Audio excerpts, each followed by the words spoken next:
Episode की शुरुआत में हमें वही लड़की खूबसूरत लड़की दिखाई जाती है। तो वो कहती है कि यह एक ऑर्डिनरी स्कूल है, तो प्लीज़ कोई परेशानी खड़ी मत करो। तभी टकलू के पीछे वाला लड़का कहता है कि तुम जैसा चाहो वैसा हम क्यों करें। तभी टकलू उसको रोकते हुए कहता है कि इंतज़ार करो। तभी टकलू कहता है कि यदि तुम उस स्टूडेंट से संबंधित किसी भी क्लैन से, क्या तुम शायद मिस कांग सहरा हो। तभी वो लड़का कहता है कि क्या। तभी कांग भी मन में कहता है, क्लाइंट सहरा मिस, आखिर ये आदमी किस बारे में बात कर रहा है। तभी वो लड़की कहती है कि तो तुम मेरा नाम पहले से ही जानते हो, तो तब मुझे अपना परिचय देने की कोई आवश्यकता नहीं है, तो मेरे को फॉलो करो। तो मैं तुम्हारी बात सुनूंगी, तो चलो कहीं चुपचाप बात करते हैं। ये सुनकर वो टकलू बंदा अपने दोस्त के पास इशारा करता है। तभी वो इशारा समझ के अपने जेब में हाथ डालता है। ये सहरा नोटिस कर लेती है और तभी बड़े तेजी से उसके ओर कुछ फेंक देता है। तभी वो सहरा उसको आता देख के अपना पर्स बीच में शील्ड के तरह यूज करती है और फिर कहती है कि साले तुम लोग। और तभी सहरा के पास धुआं-धुआं हो जाता है। तभी कांग कहता है कि ये एक्सप्लोजर। तभी कांग को पकड़ते हुए वो भागने लगता है। कांग चिल्लाते हुए कहता है, वह एक बम था। तभी टकलू बंदा भागते हुए कांग से कहता है कि नहीं, यह कोई बम नहीं था। सारा धुएं में घिरी होती है। तभी वो धुआं हटा देती है और उनके पीछे भागने लगती है और कहती है कि अगर तुम सोच रहे हो कि तुम इस तरह से भाग सकते हो। तभी सारा को अचानक कुछ हो जाता है और वो वहीं रुक जाती है और कहती है कि यह नहीं हो सकता। अंदर अंदर अनमैरिड की खुशबू। फिर सहरा थोड़ी देर सोचती है और अपना फ़ोन निकालते हुए किसी से बात करने लगती है और कहती है, हेलो, हाँ ये मैं हूँ। मैंने उन बच्चों का सामना किया, लेकिन वो भागने में सफल रहे और तो वो फर्स्ट ईयर के स्टूडेंट को भी हॉस्टेज बना लिया है।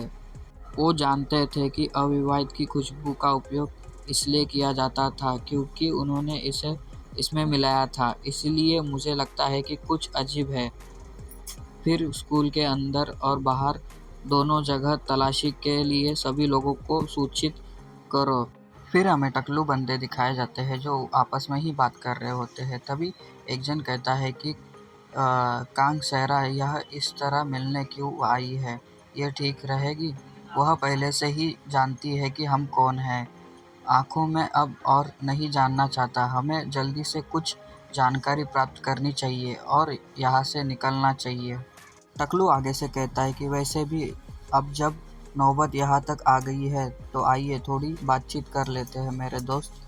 ये वो अपने कांग से कह रहा होता है। तभी कांग ये देखकर कहता है कि फिर कांग से पूछने लगता है कि तुम लीग के बारे में, तुमने उसे देखा है ना, कहाँ है वो। तभी कांग कहता है, तुम मुझसे क्या पूछ रहे हो। तभी टकलू कहता है कि तुमको जानने की ज़रूरत नहीं है। ये सुनकर कांग टकलू से कहता है कि तब मैं तुम्हें नहीं बताऊंगा। ये सुनकर टकलू कहता है, क्या। तभी कांग उससे कहता है, मैं यहाँ, यह फेयर है, केवल तुम ही वो जान सकते हो जो तुम्हें जानना चाहते हो। मेरे पास भी कुछ बहुत सारी चीज़ें हैं जो मैं उसके बारे में जानना चाहता हूँ। आइए इन्फॉर्मेशन एक्सचेंज करते हैं। ये सुनकर टकलू कहता है, ओह ऐसा है। ये लड़का मुझे लगा कि तुम कायर हो, लेकिन तुम तो काफ़ी हिम्मत वाले हो। ये बोलते ही वो टकलू कांग के बाजू में अपना एक पंच मारता है। उस पंच को देखकर कांग की तो फट जाती है, फट से चार हो जाती है। तभी टकलू कहता है, चलो बताओ, नहीं तो मैं तुम्हें मार दूंगा। ये सुनकर कांग उसके पंच को देखने लगता है और मन में सोचता है, लगता है। तभी कांग कहता है, इसके बारे में मैं सोचूं, यह आकर्षित है। यदि तुम मुझे मार डालोगे, इस तरह की स्थिति में खुद को शांत रखने में सक्षम होने के लिए तुम नहीं हो पाते। ये सक्षम से तुम क्या चाहते हो जानना, कुआ। ये सुनकर टकलू कहता है, क्या तुम सच में कमीने हो। तभी पीले वाला बाल वाला लड़का कहता है, हमारे पास समय नहीं है, तुम इसे कब तक जारी रखोगे?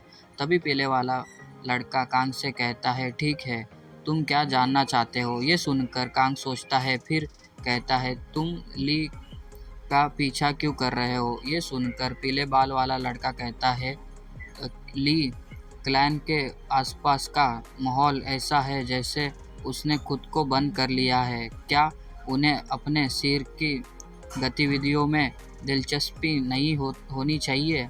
अपने आप को बंद कर लिया, किसी भी बाहरी गतिविधि से शामिल नहीं होना।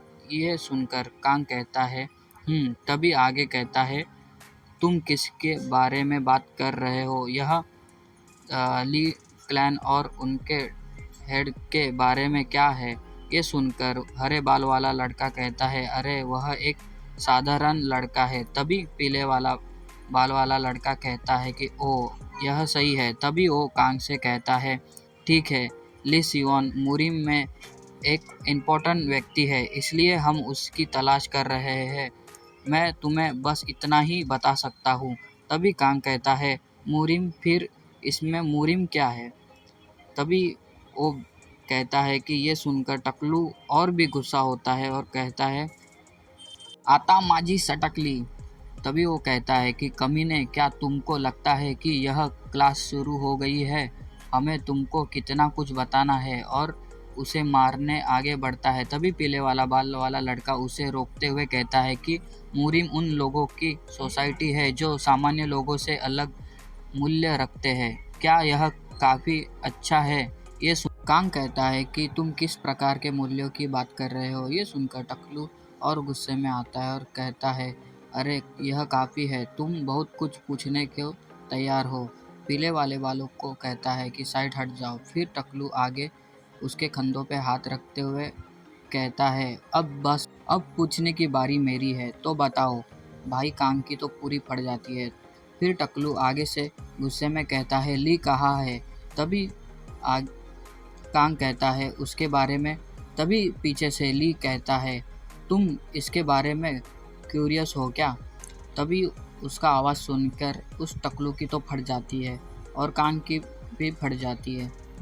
तो दोनों हैरान होते हैं। तभी टकलू और उसके दोस्त पीछे हट जाते हैं। तभी उनमें से एक जन कहता है, ये ली है।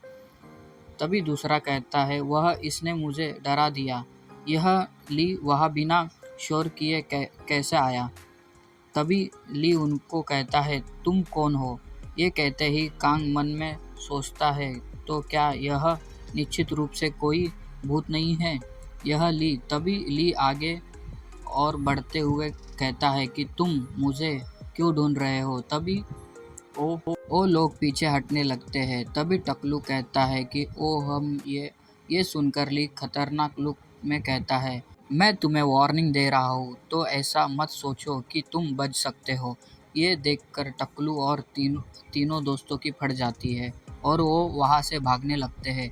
उनको भागता हुआ देख कांग उनकी तरफ देखने लगता है और कहता है कि क्या ये लोग डर सकते हैं? और ये ली को कहता है कि देखो, क्या तुमने वह देखा? तभी ये कहते ही ली की तरफ वो देखने लगता है कि ली उधर से गायब हो जाता है। एक पल कांग भी डर जाता है और ये कैसे गायब हो गया, और उन लोगों के पास फिर देखने लगता है। तभी हमें दिखाते हैं कि ली उन लोगों को हवा में ही मारते हुए आगे पंच लात की मारते हुए अपने को दिखाया देता है कि टकलू का तो मुंह फुटा रहता है और वो नीचे मस्त में आ जाता है। और फिर हम देख लेते हैं कि उनको मार पड़ी हुई रहती है और वो ऊपर से नीचे गिरने लगते हैं। उन लोगों को दिखाया जाता है जो डर से चिल्ला रहे होते हैं, किसी का हाथ तो किसी का पैर। ये देखकर कांग पूरी तरह से हैरान हो जाता है। भाई की तो बोलती ही बंद हो जाती है। ये फिर ली को दिखाते हैं जो कूल लुक में खड़ा रहता है। कांग कहता है, यह ली क्या है? सचमुच एक भूत है क्या? तभी वो हरे वाला बाल वाला लड़का कहता है, इसका क्या मतलब है? क्या तुम हमें मारने की कोशिश कर रहे हो? हमने क्या गलत किया? हमारे हेड की याद में ऐसा कुछ फेंक के लिए? ये सुनकर ली अपना फ़ोन निकालते हुए और कहता है कि किसी व्यक्ति को सार्वजनिक रूप से डराना। और भी मैं इस बात में सहमत हो गया हूँ कि आपने एक सामान्य व्यक्ति को मुरिम के बारे में बताया, तो क्या मुझे और कुछ कहना होगा? ये सुनकर हरे बाल वाले और पीले बाल वाले की तो पसीने पसीने निकल जाते हैं। तभी ली आगे कहता है, मैं आपका कारण मैं बाद में सुनूंगा कि आपने मुझे क्यों ढूंढ रहे हो थे। यह फिर वो अपने फ़ोन पे बात करता है। वो कहता है कि यह जिम के पास है, मैं इसे तुम पर छोड़ दूंगा। ये देखकर कांग भी हैरान हैरान हो जाता है। तभी ली जाते हुए कांग से कहता है, मेरे साथ चलो। ये सुनकर कांग कहता है, हाँ।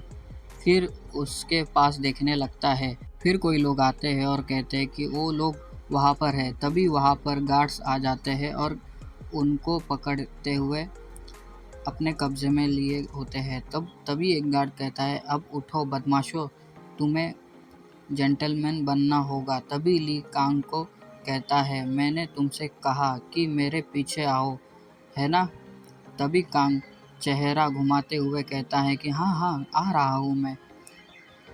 फिर वो दोनों वहाँ से जाने लगते हैं। तभी जाते जाते कांग ली के पास देखने लगता है। यह ली वहाँ वास्तव में क्या है, उसको इतना कुछ है कि पहले ही उसकी एक्सप्रेशन डरावनी थी। तभी ली कांग से कहता है, तुमने वह देखा है ना? तभी कांग सोचने लगता है। तभी ली कहता है, तुम पहले से ही जानते हो कि यदि आपने जो सुना है उसके बारे में किसी और को बताते हो तो क्या होगा। इसीलिए तभी ये इसमें शामिल होने के बारे में न सोचे। ये सुनकर कांग को शायद समझ में नहीं आता। तभी कांग कहता है, ली, अब आपको देखकर लगता है कि आप एक दयालु व्यक्ति हो। ये सुनकर ली उसके ओर देखने लगता है। तो कांग आगे कहता है कि एक प्यारी स्माइल देते कहता है कि आप मुझे यह बात बता रहे हो क्योंकि आप चिंतित थे, है ना?